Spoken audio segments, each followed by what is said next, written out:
Sobat Budaya di seluruh Nusantara, berjumpa lagi dengan saya Yopi di channel Gubuk Inovatif yang diprakarsai Museum Gubuk Wayang Kota Mojokerto dalam acara Sambang Konco Potehi.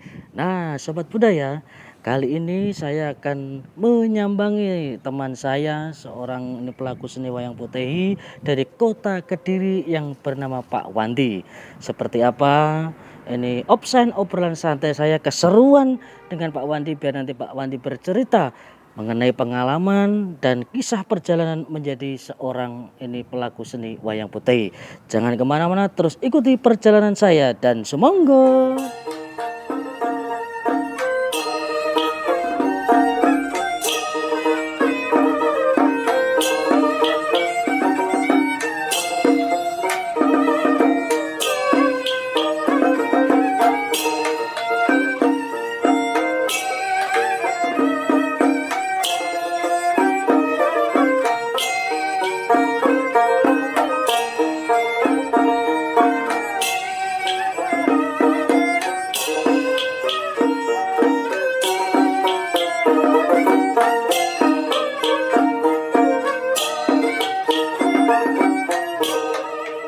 Halo Sobat Budaya di seluruh Nusantara. Sekarang saya sudah berada di rumah Pak Wandi sebagai pemain wayang potehi dari kota Kediri ya. Dan saya berharap dengan hadirnya Pak Wandi yang sudah bekerja sama dengan Museum Gubuk Wayang dalam acara Sambang Konco Potehi, semoga Sobat Budaya bisa menambah wawasan, menambah pengetahuan dari berbagai pemain-pemain wayang potehi di berbagai kota. Nah, Pak Wandi, apa kabarnya Pak Wandi? Puji Tuhan, baik. Sehat selalu. Ya. Anak-anak keluarga sehat semua. Keluarga sehat semua. Amin. Kita sudah lama tidak berjumpa ya Pak Wandi. Tidak ketemu sudah lama, ada kira-kira 8 tahun. Ya, 8 tahun ada. Karena Pak Wandi ini Sobat Budaya termasuk putra daerah ya Pak Wandi ya. Berasal dari kota Kediri ya. Dan beliau ini bila mana kalau di Kelenteng Kediri ada pementasan wayang potehi, Pak Wandi ini sering ikut juga ya Pak Wandi ya. Betul. Nah dari situ Sobat Budaya nanti biar Pak Wandi sendiri yang bercerita mulai dari awal mengenal sampai saat sekarang ini masih menjadi pemain wayang potehi. Nah ya. Pak Wandi bisa menceritakan kira-kira di tahun berapa Pak Wandi ini sudah mulai tertarik dengan kesenian wayang potehi? Oke, terima kasih. Terima kasih Mas Yopi atas kunjungannya di gubuk saya. Jadi kalau ada misalnya suku gubuknya kurang, ya harap dimaklumi. Kemudian terima kasih juga kepada Gubuk Wayang ya, yang dalam hal ini sudah berkenan untuk memberikan waktu, menyempatkan waktu untuk hadir, nyambangi gitu ya, Sambang Konco Potehi. Iya. Baik, akan saya ceritakan awal mula terlibat kenapa saya ada di kesenian wayang potehi ini. Itu tahun berapa ya kira-kira ya? Awal itu tahun 2010 ya, itu 2010 itu mulai secara reguler. Jadi mulai ikut itu secara reguler tahun 2010, eranya atau zamannya Pak Dalang, Pak Pur. Oh, almarhum Pak Pur. Almarhum Pak Pur ya, betul, almarhum Pak Pur itu yang waktu itu memberikan kesempatan untuk saya dapat terlibat secara langsung di kesenian wayang potehi ini. Wayang potehi. Ya. Itu awalnya. Nah terus kemudian kenapa saya suka wayang potehi itu, karena memang sejak kecil itu hiburan kami sekeluarga satu-satunya itu adalah wayang potehi. Iya. Karena rumahnya dekat kelenteng. Ya. Memang Pak Wandi dari rata-rata dari cerita teman-teman seprofesi itu memang rata-rata rumahnya dekat dengan kelenteng. Awalnya untuk menjadi hiburan. Terus setelah mengetahui di kelenteng itu ada wayang potehi, sama Pak Pur diberi kesempatan, Pak Wandi terus itu jadi saya lanjutkan lagi. Awal mula saya terlibat di kegiatan wayang potehi dari 2010, kemudian sampai berjalan waktu sampai 2019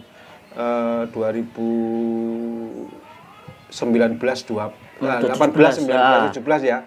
18 ketika Pak Pur itu sudah tidak ada ya, tidak ada, beliau sudah sudah meninggal. Kemudian saya ikut sebentar itu Pak Widodo, kemudian Pak Subur. Oh, Pak Subur dari Surabaya. Pak Subur dari Surabaya. Nah, mulai pandemi itu. Oh, kita mulai pandemi itu. Mulai pandemi. Setelah pandemi itu. Nah, mulai pandemi tahun 2000. Pak Subur itu 2019 kalau saya tidak salah ya, 2019 ya. Begitu ya. Nah, itu sampai pandemi itu, kemudian setelah Pak Subur itu Pak Mujiono. Pak Mujiono. Tahun 2023. 2023. Itu Pak Mujiono sampai sekarang. Sampai sekarang 2024 ya. Nah, dari Pak Mujiono inilah kemudian kecintaan wayang putih itu semakin semakin dalam melekat, gitu, ya. semakin melekat dalam gitu. Nah, sehingga memunculkan kreativitas dari situ. Nah, dari saya pribadi, bagaimana kemudian wayang putih ini bukan hanya menjadi satu pertunjukan yang ada di kelenteng, tetapi juga bisa dinikmati orang-orang yang ada di luar kelenteng. Nah, ini istilahnya pengenalan seni budaya. Iya, betul Pak Wandi. Memang awalnya dulu memang wayang putih kan juga dari kelenteng ke kelenteng. Dan sekarang dengan adanya peradaban zaman, sudah kita bisa main di mall, bisa main di universitas, main di gereja, kita di bahkan gedung kesenian, di gereja dan sebagainya. Kita juga pernah main di Pondok Tebu juga kemarin itu. Betul. Jadi memang sobat budaya. Memang dulu ya Pak Wandi ya, kita tahunya wayang putih itu pasti di kelenteng-kelenteng. Nah, sekarang sudah istilahnya tadi peradaban zaman, kita sudah bisa keluar dari kelenteng, mengenalkan budaya wayang putih kepada masyarakat. Nah, Pak Wandi, dari sekian dalang Pak Wandi yang sudah ikuti, itu kan awal mula Pak Wandi belajarnya untuk berperan sebagai apa dulu? Dulu waktu ikut Pak Pur, Swargi itu, almarhum, saya hanya asisten dalang. Asisten dalang ya, hiju kalau bahasa putihnya. Hiju ya, betul. Nah, itu dari Pak Pur itu sekian lama, karena baru ya, saya juga ceritanya itu belum sebegitu dalam, berjalannya waktu. Nah, kemudian sampai eranya Pak Mujiono itu mulai dalam gitu. Sudah mulai menekuni pindah dari asisten dalang. Nah, betul. Nah, sekarang Pak Wandi sudah bisa pegang apa saja dari alat-alatnya atau sudah keluar dari asisten itu? Baru bisa main tambur. Main tambur ya. Untuk pegang lu belum? Pegang lu belum. Belum. Iya. Jadi ini masih belajar gesek. Iya, belajar musik. Belajar gesek, ya betul.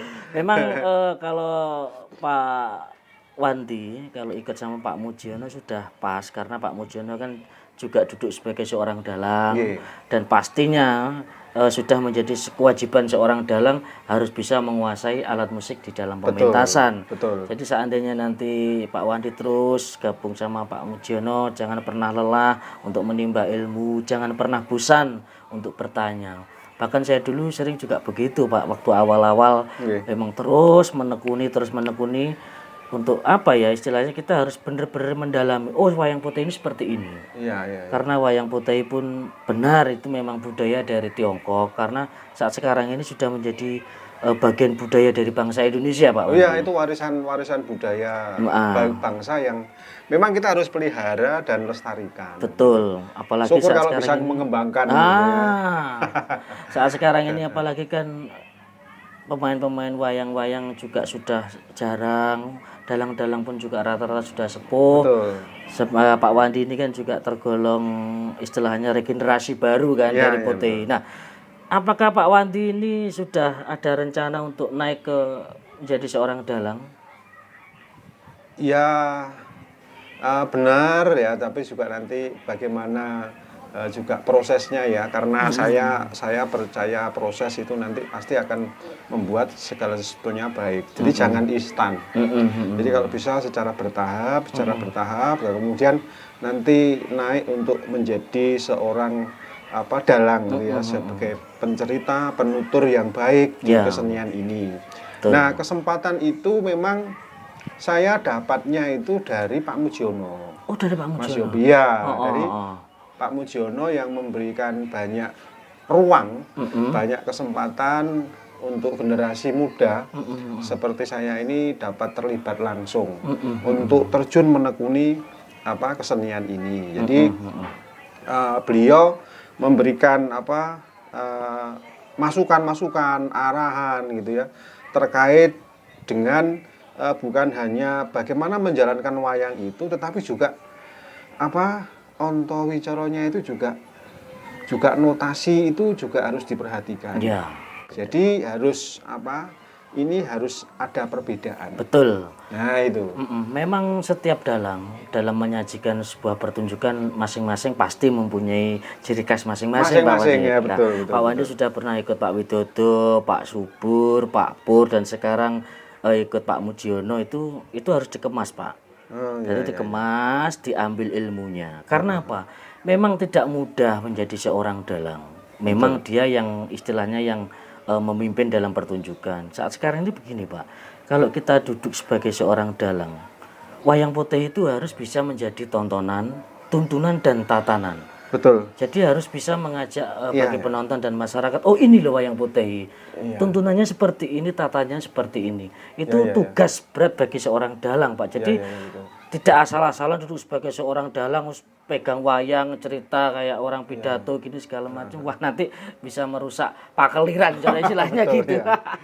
Iya, iya.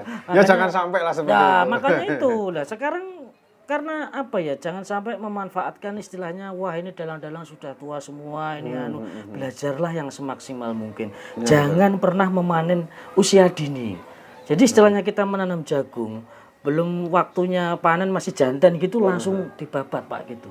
Jangan instan gitu. Kalau katanya Pak Wanti kan instan seperti itu. Makanya, berat loh. Iya, saya menghargai dan menikmati prosesnya. Ya, betul. Selagi kita masih kumpul dengan Pak Mujiono main di Kelenteng Kediri, harus menimba gimana Pak John, harus aktif, Pak, bertanya. Ini gimana, Pak, pegang musiknya gimana, Pak, gimana. Nanti semua pasti para senior-senior akan welcome. Betul. Karena mereka begini, berharap para senior-senior, kalau kita lihat dari video-video sebelumnya, jangan sampai budaya wayang putih ini punah, Pak Wandi. Betul. Karena ya itulah sudah jarangnya para pemain, itu satu, dalang-dalang pun juga sepuh. Jadi saya pun secara pribadi, kita sesama pemain wayang, tetap Pak Wanti harus semangat, dan sudah banyak ikut beberapa dalang, seraplah ilmu mereka, nanti dikemas menjadi satu. Betul. Jadi Pak Wandi sudah mempunyai angan-angan ingin belajar menjadi seorang dalang. Oh iya, iya. Jadi saya melihat bahwa regenerasi dalang ini menjadi sesuatu hal yang urgent lah, yang sangat penting ya, yang harus diadakan sekarang. Karena kalau melihat berapa jumlah dalang potehi sih, iya, sudah dihitung jari, bisa dihitung jari. Nah, makanya kita sebagai generasi muda ini harusnya ikut ambil bagian, maju gitu ya, tampil untuk pengembangan pelestarian seni budaya ini. Ini adalah warisan budaya yang harus kita kembangkan. Betul, Pak.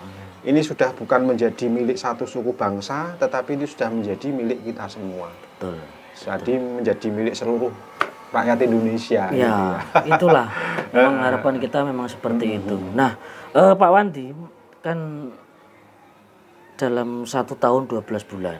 Memang kalau seandainya main di Kelenteng Kediri kan rata-rata 1 bulan lebih sampai 2 bulan ya, kadang-kadang bisa 2 bulan lebih. Bahkan kita dulu pernah satu panggung di Kota Kediri sini kan, betul. Mengikuti Bapak Purwanto. Bisa diceritakan Pak Wanti, karena Pak Wanti kan sebagai kepala keluarga, punya istri, ada anak, bisa bercerita aktivitas Pak Wandi kalau tidak mengisi pementasan untuk mencukupi kebutuhan, monggo bisa cerita. Iya, jadi aktivitas atau kegiatan saya, pekerjaan saya sehari-hari itu saya berwirausaha. Saya membuka warung kopi angkringan itu ya, seperti angkringan ya. Ya, seperti angkringan itu, warung kopi makan itu mulai pagi jam 8 sampai siang sampai jam 2. Sampai jam 2 siang. Sampai jam 2 Di siang. jalan mana Pak itu Pak? Di jalan Yosudarso. Yosudarso. Ya, jadi ke arah Kelenteng itu arah ke utara. Nah, itu kira-kira dari Kelenteng itu 150 meter lah. Nah, nanti di kanan jalan ketemu atau ada warung. Nah, itu dari di situ. Dari situ Pak ya. Ya, itu kegiatan atau usaha sehari-hari. Nah, sobat budaya, barangkali sobat budaya ada yang mampir di Kota Kediri, nanti bisa singgah di angkringannya Pak Wandi ya Pak, kita bisa minum kopi bareng-bareng sambil cerita. Ya, sambil kongko-kongko. Iya, kalau bahasanya sambil kongko iya, caipo. iya. Sambil cerita-cerita. Monggo silakan kopinya diminum boleh.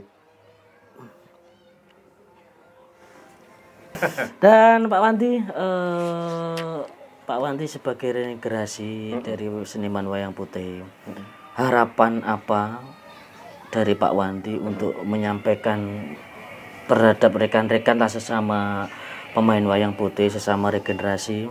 Mungkin ada motivasi atau pesan-pesan agar kita ayo bareng-bareng mempertahankan budaya putih. Monggo, harapan dari Pak Wandi apa ini untuk sekalian para teman-teman regenerasi itu?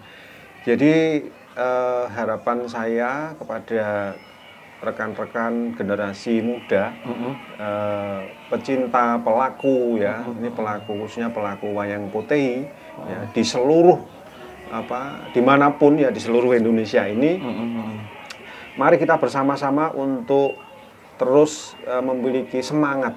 Jadi untuk memiliki semangat khususnya pemajuan seni budaya. Betul. Dalam hal seni budaya. Ingat bahwa ini adalah seni budaya bangsa Indonesia. Bukan seni budaya satu suku bangsa, tetapi sudah menjadi milik kita semua. Jadi kita harus mengembangkan ini. Ya, kita syukur kalau kita ini bisa kolaborasi. Kolaborasi dengan seni-seni budaya yang lain, misalnya dengan ketoprak, misalnya dengan lodro, dengan gamelan-gamelan. Dengan gamelan. Nah, itu adalah satu terobosan ya, itu adalah satu pembaruan sehingga seni budaya ini tidak akan punah nantinya. Dan juga kepada seluruh rekan-rekan semua pelaku seni budaya wayang putih dimanapun Anda berada, mari kita semuanya tetap eksis, kita memiliki semangat untuk terus berkarya. Ya, terus berkarya. Jadi itu yang bisa saya sampaikan dari pesan harapan saya kepada teman-teman semua. Ya, gitu. Memang kalau tidak ada regenerasi sudah dipastikan putih ini akan berhenti pasti. Betul. Dengan adanya dalang-dalang yang istilahnya sekarang sudah usia pada sepuh-sepuh semua ya Pak Wandi ya. Terima kasih Pak Wandi atas waktu dan kesempatannya. Saya mewakili Museum Gubuk Wayang mengucapkan banyak terima kasih. Pak Wandi sudah menerima kehadiran kami dan kita berbincang-bincang obrolan santai, mengupas, menceritakan pengalaman Pak Wandi sebagai pemain wayang putih. Dan sekali lagi terima kasih, semoga Pak Wandi sekeluarga selalu sehat-sehat ya Pak Wandi ya. Panjang umur, dilancarkan semua urusannya. Nah, sobat budaya di seluruh Nusantara, demikian tadi obrolan santai dengan Pak Wandi, pemain wayang putih dari Kota Kediri.